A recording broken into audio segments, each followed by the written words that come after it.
So one of the things that has been constantly said in our other video playlist is, I want to give you our hard-earned knowledge, the things that we wish that we had known going into this, or that someone had warned us about, because no matter how much you plan, there's something all the way over here that isn't even on your radar.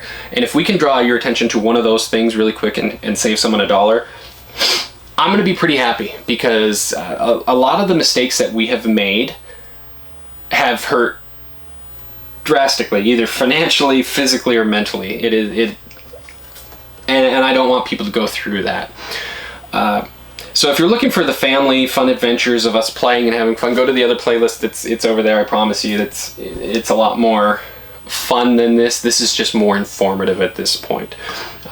So the first thing I want to, or the first episode, however you want to put it, first video I want to make is about resort campgrounds. Now, what is a resort campground? Because I'm sure a lot of people don't know what that is, or if you do, you bear with me for a second. It's a timeshare, but not. You are going to pay an upfront fee. You're going to pay a yearly fee every year after that, but you're going to have access to premier resorts. By that I mean you're going to have access to resorts that have swimming pools, playthings for the kids, they offer movies, they do fun things, and it looks really good on paper. Now, how do they get you originally? What they do is they sit outside of big camping stores, and I'll let you use your imagination, and as you're walking out, they read you. They look at you and they go, okay, do they have a brand new Stinky Slinky in a box? Do they have leveling pads? Do they have all this stuff that a brand new camper needs when they're buying a trailer? They prey on you 100%. They look at you and they read you. They then say, well, did you just buy a new camper? And you proudly say, yes, we did. And then they ask a bunch of questions about, your truck, your trailer, all this and that, length, all that. They act like they're super interested in it. And they may be, but most times they're acting. Then they hit you with the, well, how would you like to get a free night or a free weekend at one of our premier resort campgrounds? Sounds great. The only thing you have to do is you have to go in and talk to their people. They don't even call them salesmen. They say you need to come in and talk to us so we can get some information from you, and then you'll get your free thing. What it is it's a sales pitch, and this one was really good. We were more than prepared for scams, but we were not prepared for this level. This is really good.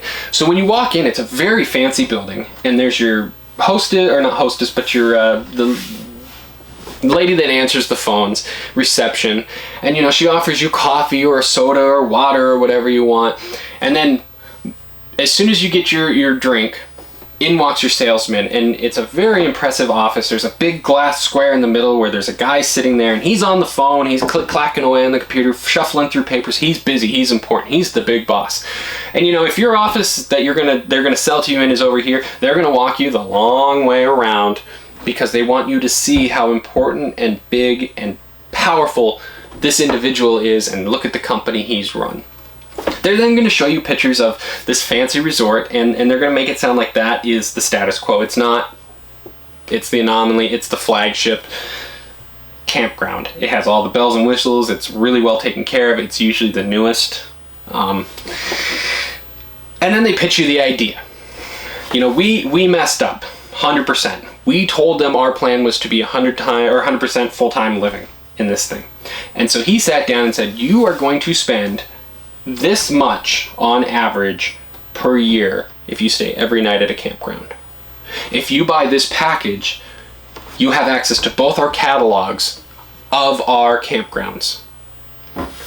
And it's going to cost you this much a year.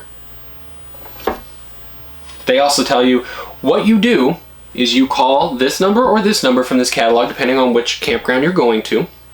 You say, hello, we have this number, this is our ID number, and they're supposed to be able to look up to see how many are in your party, and if you have a dog, and how long your truck and trailer are, your RV.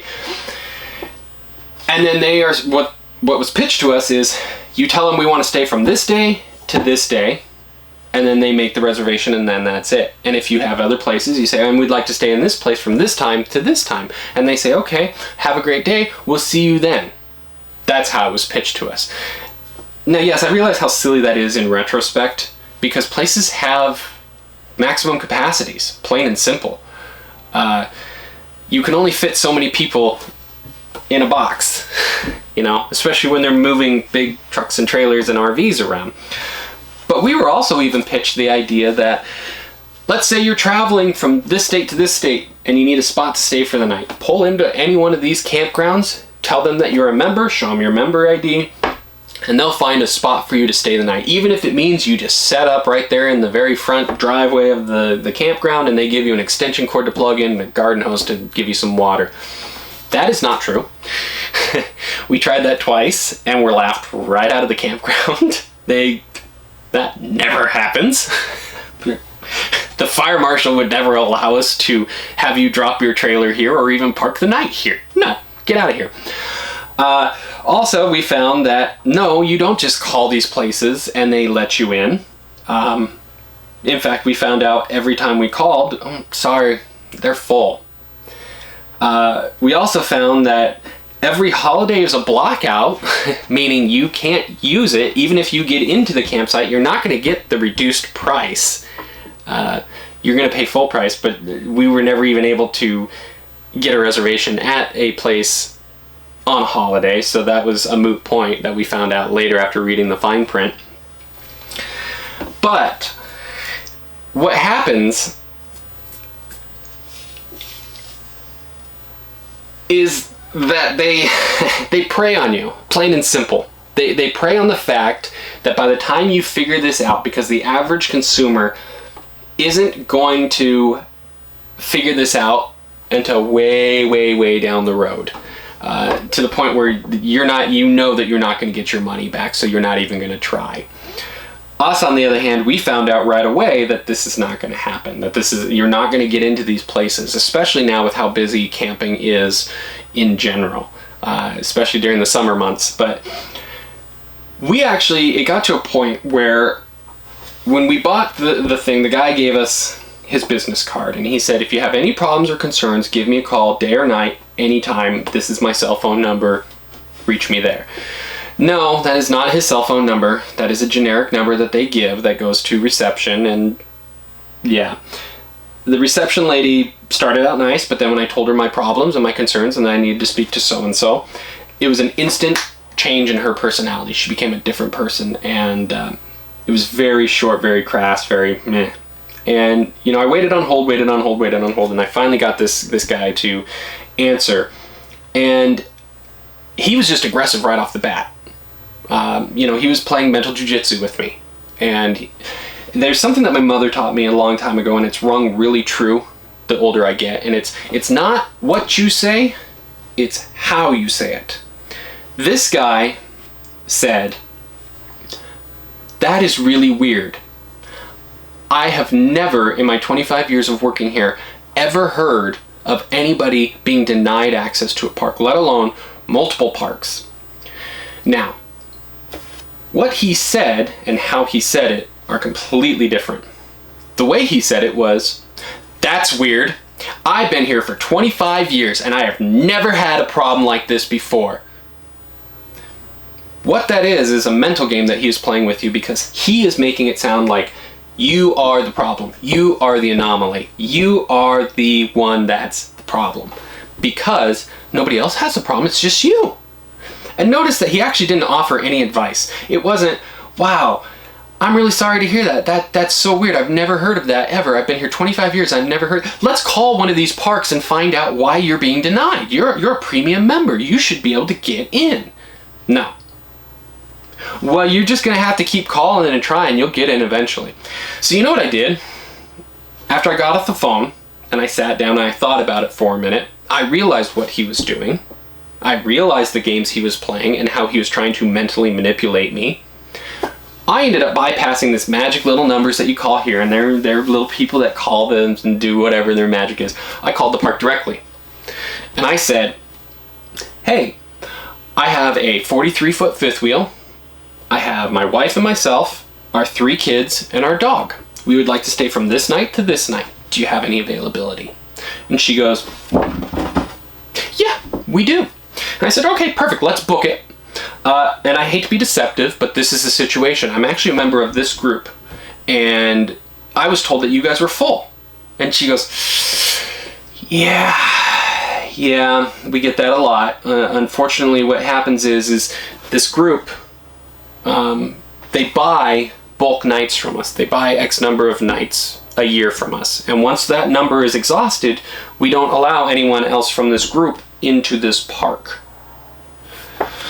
Oh, well that's really interesting, because we were told when we bought this that they owned all these parks and that we would give preferential treatment. We would be given preferential treatment because we were such a high member. And she goes, no, this is a privately owned park. They buy nights from us, that's all. So then it was, okay, I see how this scam works. You make it sound like you own all these parks, but you're just buying nights from them and reselling them to us. That's all you're doing. And the fact that your contract is written the way it is, it's very misleading in the fact of these parks are not owned by you. You don't have control of them. You don't get to determine who stays in there and who doesn't. It's the park that determines this, not your company. So once I realized that and I figured out how the scam works, I called back and I spoke to the reception lady who sent me to this guy again, and he was annoyed because I was calling back for the second time in a day, and he was very short, very crass, very rude. And when I finally called him on it, I said, hey, listen, I know how this works now. You guys don't own these parks. You're buying nights from them and reselling. You ran out of nights for this park for the year. It is July. So for the rest of 2021, anyone calling this group to stay at this park is going to be denied because you are already out of nights for the year. Unless you guys go buy more, which we all know you're not going to, because that's not how you guys make money. Once he realized I knew how the scam worked, he was livid. You're not supposed to be calling the parks directly. You're supposed to call into these numbers. That's how this system works. That's blah. Of course that's what you want me to do. But that's not what happened. I know how this works now. Game's up. He called me some very bad names and ended up hanging up on me, which let me know I finally won. I got into his head. I called back. I spoke to the lady at reception, told her the situation, and she was dumbfounded. She didn't even know what to do. And I said, well, what you do is you go get the guy that sits in the big glass box and you tell him that you have an upset customer that's not willing to talk to these salesmen anymore because they called him X, Y, and Z and then hung up on him. So, she put me on hold, and to my surprise, it worked.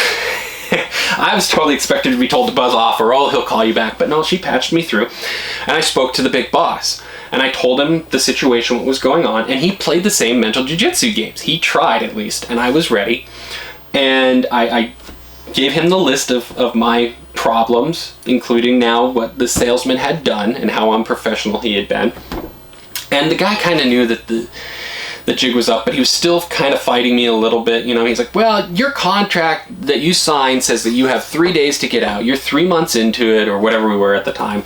And he's like, so I don't have to give you that money back because you're still under contract.